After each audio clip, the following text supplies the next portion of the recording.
I'm Pat Vance, president of the Entertainment Software Rating Board, best known for the ratings that we assign to video games.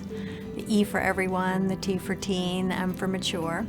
And basically we help parents be informed and make good purchase decisions for their families. Virtually all kids play video games, and many parents are somewhat overwhelmed about the choices that are available, and we give them the tools that they need to be informed. 30 years ago, my daughter Jamie was diagnosed with ALL, a form of leukemia. She was 13 months old, so it's a very aggressive form of leukemia. Virtually the first 24, 48 hours I was in the hospital with Jamie, I was introduced to Friends of Karen. So they were there from the very beginning, through the very end. So when my daughter Jamie passed away, when she was 2.5 years old, they provided bereavement services, not just to me, but also to my surviving daughter, Stephanie. So I was very fortunate. I had good childcare at home. I had great health insurance. I had a very, very understanding, sympathetic boss. I had family that lived nearby. I had friends, and I had the means. But most parents don't. Primarily mothers that I met along the way, because they were typically the ones in the hospital, were really having a hard time, struggling not just with the responsibility, the new responsibilities that they had, but also what do they do at home? How do they keep things moving as a mother, as a parent?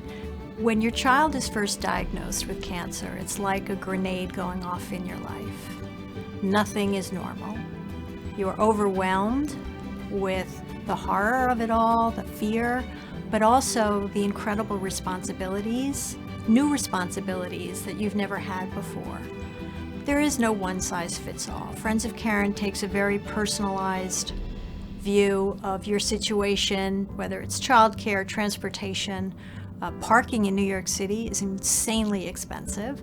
So when you've got doctor visits or hospitalizations, they provide transportation if you need it.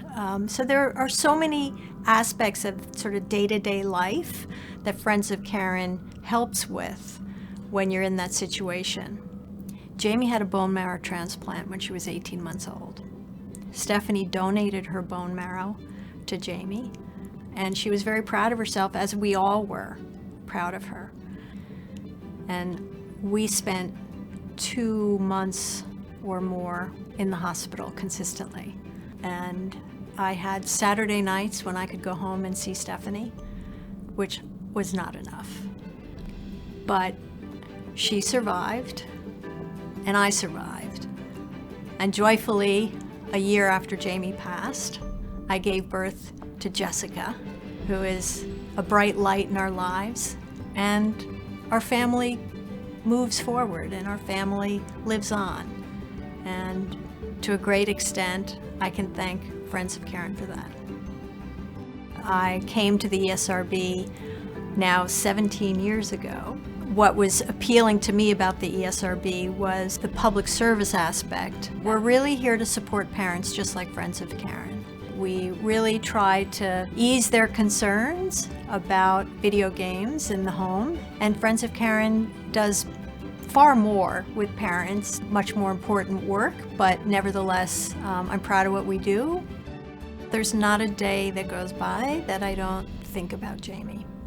So as long as there's a family with a child with cancer, I'll continue to support the organization because I think they provide essential services that nobody else provides.